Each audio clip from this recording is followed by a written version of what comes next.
Depan, dia maju ke depan musuh. Jadi musuh di depan ini, kemudian dia di depannya. Tunggu takbir di belakang, dia serang duluan sendirian. Luar biasa beraninya, radhiyallahu anhu. Ibunya namanya Sofia, tante Nabi SAW. Dan ini sempat masuk Islam di tangan Nabi SAW. Kemudian ada Ummu Hakim, ada Atiqah, ada Umaymah, ada Arwah dan Bar. Kita masuk sekarang ke masalah, kembali ke mana Abdul Muttalib. Abdul Muttalib ini anak terakhirnya yang ke-10 adalah Abdullah.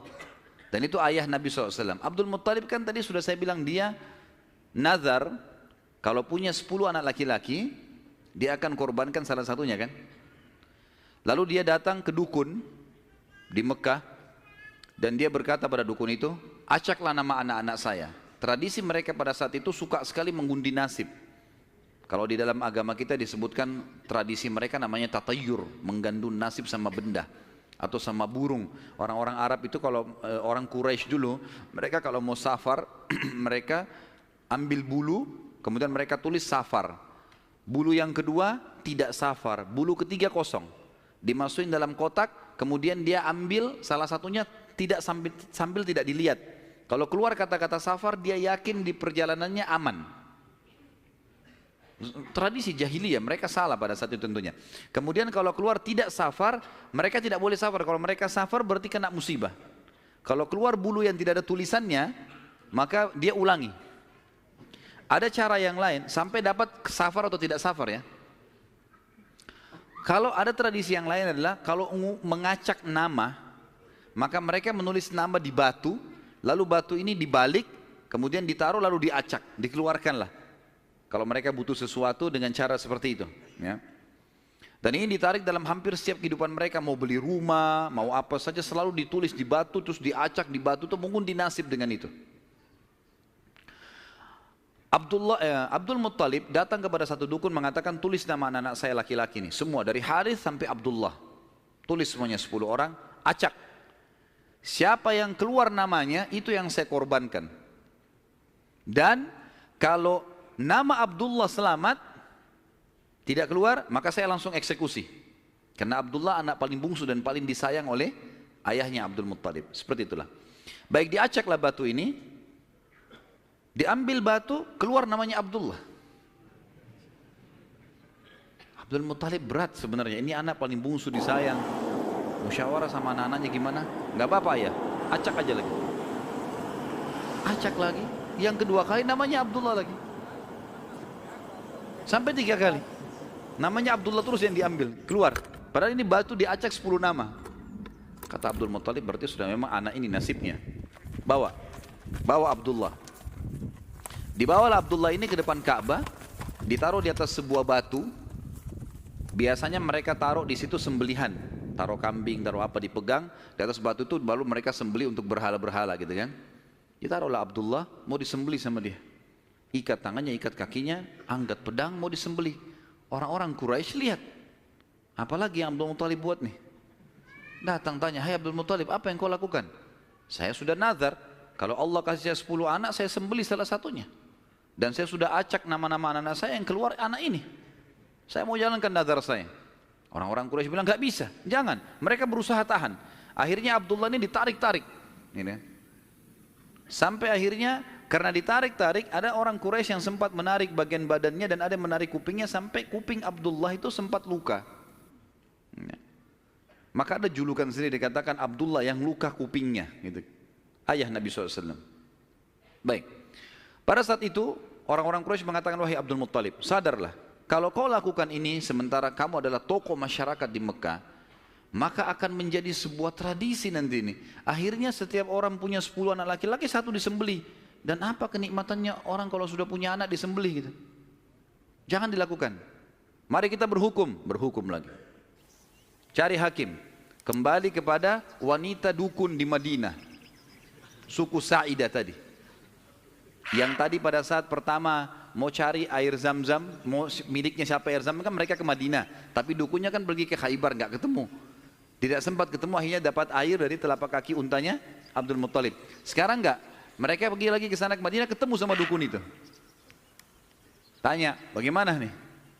Tentu ini bukan kita sedang mempromosikan dukun, dukun haram dalam agama. Setelah Islam datang nggak ada dukun ini. Kata Nabi SAW, siapa yang datang kepada dukun bertanya saja, bertanya. Terka tangannya, terka apa segala macam, tidak diterima sholatnya 40 hari. Yang datang bertanya percaya kufur kepada apa yang diturunkan kepada Muhammad SAW. Tapi kita sedang merentet histori pada zaman itu ya.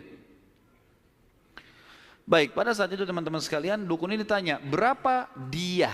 Dia itu denda. Berapa dendanya orang di Mekah Quraisy kalau ada yang membunuh? Kata Abdul Muttalib 10 ekor unta. Jadi kalau orang membunuh, supaya dia tidak dibunuh, dia harus bayar ke walinya orang yang dibunuh 10 ekor unta. Kata si dukun, tulis namanya Abdullah di batu, tulis juga 10 ekor unta di batu yang lain. Balik acak. Ini ngundi nasib terus ini. Acak. Waktu diacak, kata dukunnya, kalau keluar namanya Abdullah, supaya Abdullah selamat, tambah batu yang ketiga, tulis 10 ekor unta lagi. Sampai Abdullah selamat. Kalau keluar nama unta, nah baru untanya, baru Abdullah selamat. Ditaruh batu 10 ekor unta sama Abdullah, diacak namanya Abdullah keluar. Tambah batu, 20 ekor unta sekarang, 10, setiap batu 10 ya. 10 ekor unta batu kedua, keluar lagi namanya Abdullah. Terus sampai 10 batu. Sampai akhirnya ada 10 batu, semuanya tertulis 10 unta, satu namanya Abdullah. Waktu diacak setelah 10, diangkat keluar namanya Abdullah. Dan ini pastilah 10 batu semuanya unta, gitu kan. Semestinya secara rasional gitu ya. Tapi ini pada saat itu keyakinan orang. Abdul Muttalib bilang, saya enggak percaya, saya belum puas nih. Coba acak lagi, diacak lagi, diambil unta. Sampai 3 kali. Kata Abdul Muttalib, baiklah. Kalau begitu, saya akan sembelih itu 100 ekor unta. 100 ekor unta.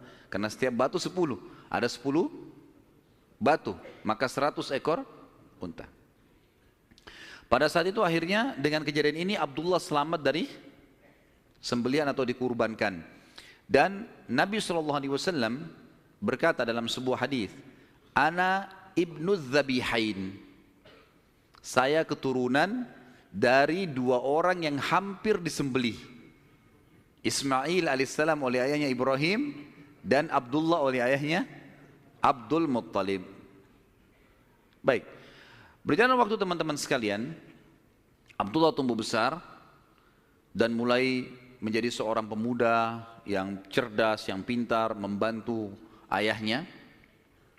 Maka oleh Abdul Muttalib dinikahkan, dan dinikahkan oleh seorang wanita yang bernama Aminah. Dan Aminah dari turunan Abdul Manaf juga, jadi satu jalur, masih sepupu dengan Abdullah.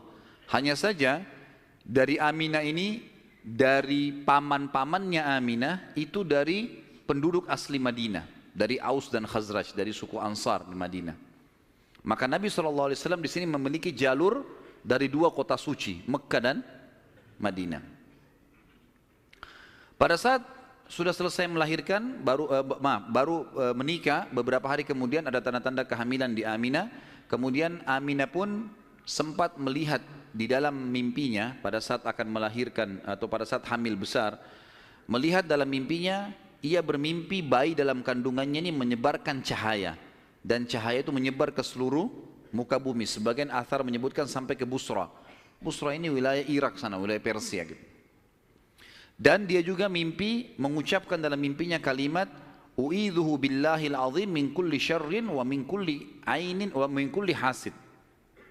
Wa min kulli hasid. Tidak ada kata-kata ainnya. Artinya aku berlindung kepada Allah yang Maha Agung untuk bayi ini dari semua keburukan dan iri dengki orang lain.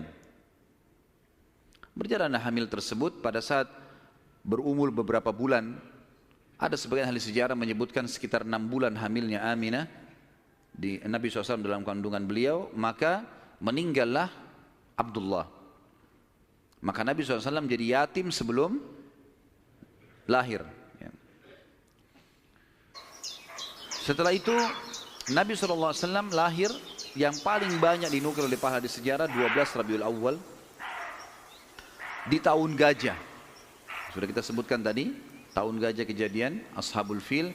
Dan tepatnya 50 hari setelah kejadian gajah itu, penghancuran gajah, 50 harinya, disitulah lahir Nabi sallallahu alaihi wasallam. Ada yang perlu kita sebutkan teman-teman sekalian, walaupun sebenarnya menyebutkan ini